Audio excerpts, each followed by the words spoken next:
going to record. So today's reading objective is to write equations of rational functions. So before we were given the rational function, we had to identify the asymptotes, vertical and horizontal asymptotes from the given equation, and therefore then graph. Yesterday, we learned how to rewrite an equation or rewrite a rational function to then identify the asymptotes, create our table, and then graph.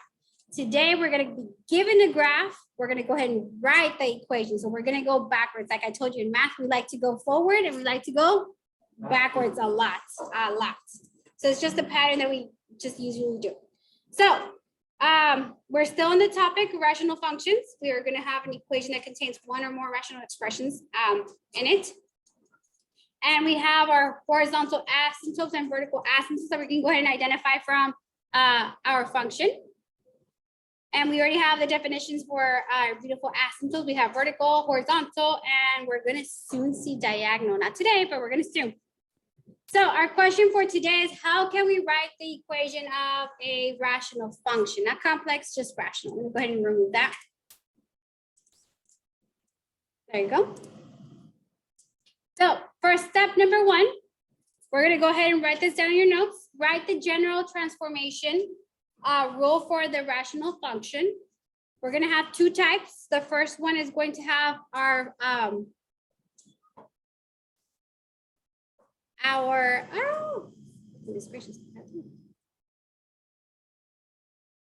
transformation A, where it multiplies our entire function. And then we have also B included there as well. So that's our second transformation that's going to be included, 1 over B. Second step is going to be to identify our vertical and horizontal asymptotes and then substitute them into the rule. So we can go ahead and have a general form. We're still going to have a missing part to it. Third part is going to be identify a given point. So from the points that we have there, just go ahead and grab one, whichever one you guys prefer, substitute them into your rule. And we're going to go ahead and solve for that missing variable. So we're going to go ahead and solve for the remaining variables last step. Then we're going to go ahead and rewrite and graph the function. Obviously, rewritten and graph is already there. Okay, ready, Red? No? Okay, I'll let you guys copy this down. See your first example. Let me go ahead and bring it up. Here's example number 1. You guys all have it, right? You have to copy it down. All right, so number 1, it says write the equation of the function from the given graph. Use the form. We're going to go ahead and use g of x equals a as our parameter. Inside parentheses, 1 over x minus h plus k. So we know that k is going to be what asymptote in this case? No, which one? Or horizontal? Horizontal. Okay, it's our horizontal asymptote. Yeah. My tongue is not working. My beautiful horizontal asymptote. So this will be my horizontal asymptote. It's gracious. And my vertical asymptote is negative h in this case. So this is my vertical asymptote. Okay, so vertical asymptote, horizontal asymptote. Let's go ahead and identify them from the graph. Horizontal is this one right here, which is my beautiful equation of y equals beautiful 1. Therefore, k is going to equal 1. So we know we're going to substitute k with 1 here. Same is going to happen now with our beautiful vertical asymptote. Since we only have 1, we're going to go ahead and identify it right here. Therefore, my vertical asymptote is x equals, we're at 0, negative 1, negative 2. All right, so let's go ahead and plug in those values of our general form or g of x. So we have g of x equals a as our parameter, 1 over x minus our vertical asymptote, which is h equals negative 2, minus 2, plus our horizontal asymptote, beautiful 1. So here, this is where I say Since x minus h already includes a negative, we're gonna go ahead and do our additive inverse. So negative and negative, give me a positive. So it's going to be now x plus 2. Now from here, we're gonna go ahead and write our table from the points that are given from the two, or from our graph, from the 2 points that are presented here. Here's my first point, x, g of x. My first point, let's go ahead and see, it's -3 and 5. My second point is at -1 and -3. Your choice here is to select one. Which one do you guys want to use? -3, 5 or -1, 3? -3 and 5. So here's my first point, -3, +5, -1, -3. These are points that are located or that fall on your graph. So whenever you see your graph, you're going to go ahead and select one point on either of the two sides. Just as long as it falls on one of the graphs, on one of the sides, you're going to go ahead and select that point. Okay. The purpose of that point is for us to solve for this variable that's missing, our parameter a. So once we substitute those values into our equation, we're going to go ahead and see that we don't have only 1, 2, and 3 variables missing. We're going to have only one variable missing. Therefore, we're going to go ahead and do inverse operations to go ahead and solve for that variable. So let's go ahead and plug it in. Let me rewrite. Instead of writing g of x, I'm going to write 5. I'm going to go ahead and make it equal to a, inside parentheses, 1 over x plus 2. Sorry, not x. Instead of writing x, I'm going to write -3 plus 2 plus 1. So what did I do here? I substituted my x and my y, or my g of x value. So I selected one of the values. You guys said you guys wanted -3, +5. Instead of g of x, I substituted 5. Instead of x, I substituted -3. So the purpose here is to now solve for a. So let's go ahead and do inverse operations to solve for a. So with that said, let's go ahead and do this right here. We have 5 equals a. 1 over -3 plus 2 gives me positive or -1? -1. And we're going to add 1. So now that I have this, I have 5 equals -a plus 1. How do I solve that? That's a 2-step.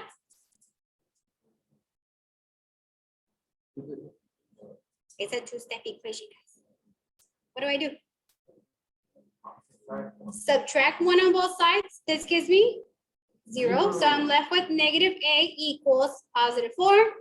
I have negative in front of my a, therefore divide by -1. And I have now a equals -4. So my beautiful a is equal to -4.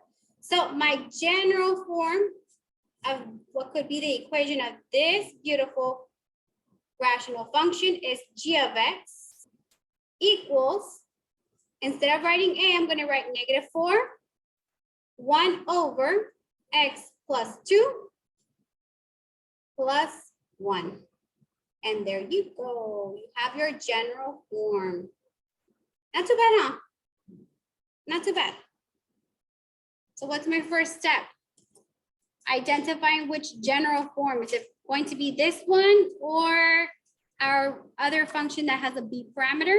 We're already given this form. Second step is to identify our asymptotes, so we can go ahead and substitute them into our equation. Third step is to identify one of the points. So we select one of the points to go ahead and substitute back into the equation. So we can go ahead and solve for that missing variable or that last parameter that we're missing here to transform it. Okay, ready? Yay. Do you guys want to try the next one on your own? Yes. No? Yes, no. Okay. All right, so let me go ahead and do this one with you guys. Example number 2. We have write the equation of the function given the graph use the form g of x equals a inside parentheses 1 over x minus h plus a. What is my first step? My first step is to identify the equation, the general form, it's already here. Second step, horizontal and vertical asymptote. So my horizontal asymptote is, in this case, it's y equals 4. So horizontal asymptote. Right here.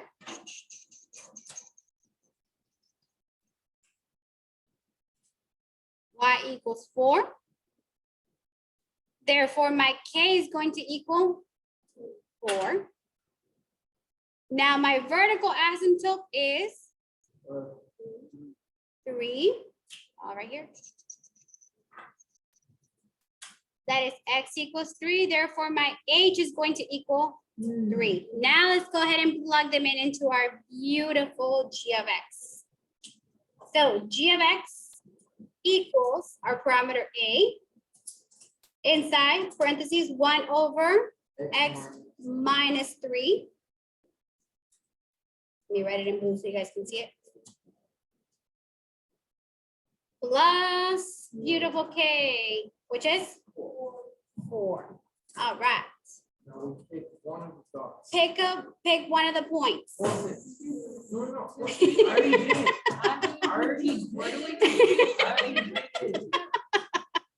Let me go ahead and write my table. Here's my table. I'm gonna go ahead and do it in brown this time because you can't see yellow on up there. Okay, so here's my x, g of x. I have 2, 2, and I have 4, 6. All right, this is All right, let's go ahead and do 2, 2. All right, let me go ahead and bring up this. Instead of substituting g of x, I'm gonna go ahead and substitute 2 equals a inside parentheses 1 over, instead of writing x, I'm going to write 2 minus 3 plus 4. All right, so we have 2. We're gonna go ahead and now simplify inside my parentheses here. I have 1 over 2 minus 3 is what? Negative 1 plus 4, which gives me 2. Negative a plus 4. What do I do here? Subtract 4. I'm left with negative a equals, what is 2 minus 4? Negative 2 divide by negative 1. Therefore, I get a equals positive 2. Raise your hand if you got that. Woo-hoo. All right, so we can write our general form g of x equals positive 2, 1 over x minus 3 plus beautiful 4. And we have our general form of our beautiful rational function. Not too bad, huh? Okay, you ready for the next one? Yes. Okay, we're gonna go ahead and do some operations here. Okay, so just keep an eye on everything. Let me go to save an image. Let me go ahead and ready? Everybody has this, just making sure everybody has this. Let me go ahead and clear. Okay, example number 3, g of x equals, this time we have our parameter b. So b is a little bit different. Notice here that b is our parameter that has our fraction, and this time it's multiplying to our variable x, but also h is included, right? This is the one that compresses it or stretches it out horizontally. So they're going to be like this, it's stretched out, or compressed this way. A obviously it stretched it out vertically, the other one stretches out horizontally. So we're gonna go ahead and now find what b is. But first we have to find our parameters sorry, not, yeah, parameters H and K, which are our beautiful asymptotes.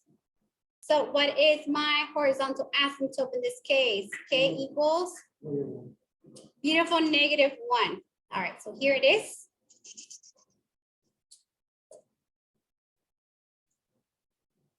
All right, and my beautiful vertical asymptote is H is at -2.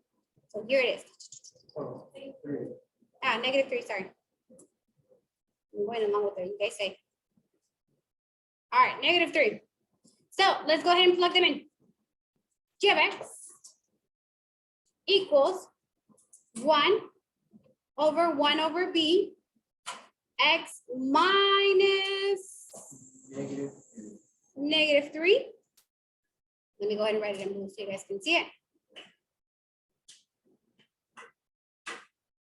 Plus or minus? Minus 1. Okay. -1. Now that we have this, what's our next step? Pick one of the points. Which point do you guys want? Y 0, -5. -5 and 0. Okay, so you guys pick this point. All right, so here's my point. So let me go ahead and highlight it. You guys want this one? So this one, that's what we're gonna go ahead and do right now, because we have a fraction over a fraction. So I'll explain right now what's going to happen.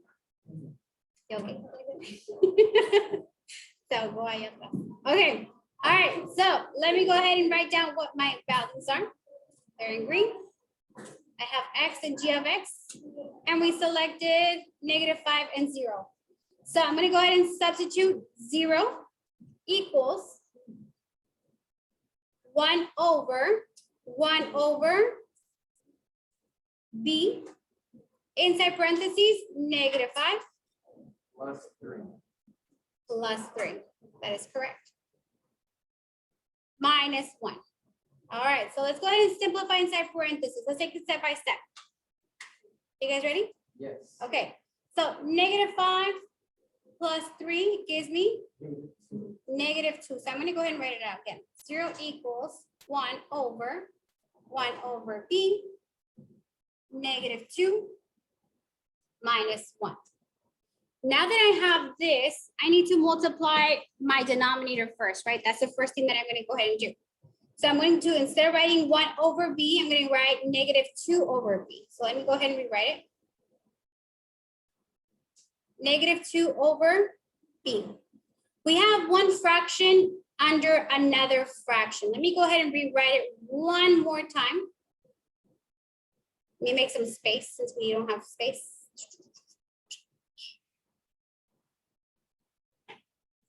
So I'm going to go ahead and write 0 equals 1 is our new denominator, numerator, and it's divided by -2/B. And all of this is being subtracted by 1. How do we divide by a fraction? What happens to my second term here? We're going to go ahead and inverse it and change it to a multiplication. So now it's going to be 0 equals 1 times B over -2 minus 1. Because that was my numerator. So it's a fraction being divided by another fraction. My numerator divided by my fraction. So that's what happens. All this turns into this right here. Now from here I have 1 times B over 2, which is B over 2. So let me go ahead and write it. 0 equals B over -2, sorry, not 2, minus 1. How do I do inverse operations? Wait, is this the mixed numbers? Add 1, no, add 1, get rid of that constant. We go ahead and keep on going. We have 1 equals B over -2. How do I get rid of that denominator? Multiply by the reciprocal, and we get b equals -2. Yay, all of that for that. So let's go ahead and write our function g of x equals 1 over -2 or -1/2 x minus or plus 3 minus 1. And there is our beautiful function. Not too bad, huh? No. It seems like it's very, very like a lot of things going on. It's just remembering back to the basics of whenever we're dividing by fractions, we're dividing by the numerator divided by the fraction below it in the denominator. We're gonna go ahead and do our inverse, change it to a multiplication, and we can go ahead and start doing our inverse operations from there. Okay, ready for one more? Take the box. The last one, guys, the last one. Then I'll give you guys your homework. Or do you guys want to try the last one? Yes. Okay, I'll let you guys try the last one on your own. Let's see what you guys get.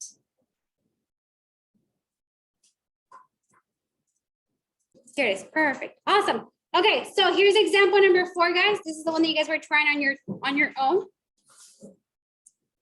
Now I lost my, here it is. Okay, so what are my asymptotes here in this case? My horizontal asymptote is at, so therefore y or k in this case equals -3. My vertical asymptote equals +4, so h equals +4. So I'm going to go ahead and automatically substitute my values. So I have g of x equals 1 over b x -4 plus -3. Okay, now our job is to find b or parameter b in this case. So which point did you guys pick? 4.5 and -2. Okay, so let me go ahead and substitute my values. I have 4.5 as my x. This is my g of x. -2 equals, and I'm gonna leave a lot of space. I'll make some space right now. 1 over b. Instead of writing x, I'm going to write 4.5 -4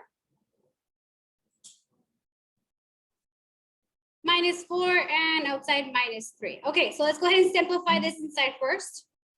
Let me go ahead and move it over here. -2 equals 1 over b. This is going to equal 0.5. So no matter which point you guys would have chosen, it should have given you the same result in this case, or when you guys find out what b is. So let's see. So this is 0.5. Another way to write 0.5 as a fraction, it would be 1/2. So this means that I have 1 over b times 1/2. So I'm going to go ahead and rewrite it over here. -2 equals 1 over b times 1/2. Minus, I forgot my -3. -3. Now we add this. I could get rid of it if I want to right now. Let's go ahead and get rid of it, so it doesn't bother us. So let's add 3. Add 3. Inverse operations. I have now +1 equals 1 over, this is 1 over 2b. 2b or not 2b? It's 0.5. Or 0.5. Okay. All right. So let me go ahead and make some space. Here it goes. So we have 1 equals 1 divided by 1 over 2b, which changed into multiplication. So I have 1 equals 1 times 2b over 1. These simplify to 1. Therefore, we have 2b equals +1 divided by 2 divided by 2. b in this case equals 0.5 or 1/2. Ready to plug it in? Okay, it's gonna be a little bit, not messy, but there's more work to do. So g of x equals 1 over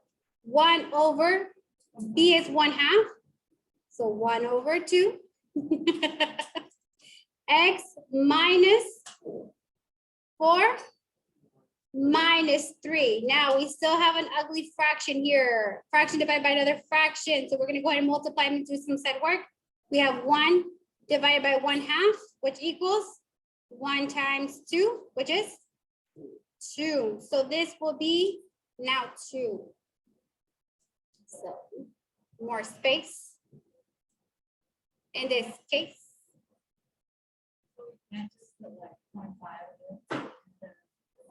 Yeah, it would be an improper fraction just because it wouldn't be rational. You have to rationalize it. So it would be 1/2x minus 4 minus 3. And there we go. That's a rational function. All that work for just that too. Yes. No, yes, no, maybe so. So if you need to expand it, guys, you have a fraction over another fraction, expand it. If you need to write it sideways so you can change it in from a division to a multiplication, sometimes you forget or you look at so many divisions that you have underneath each other, go ahead and expand it. Take it by parts, okay? Take it by steps. Okay, all right, so I give you guys your homework, right? Okay, go ahead and get started with it. Yes, go ahead, let me give you a pass. Thank you.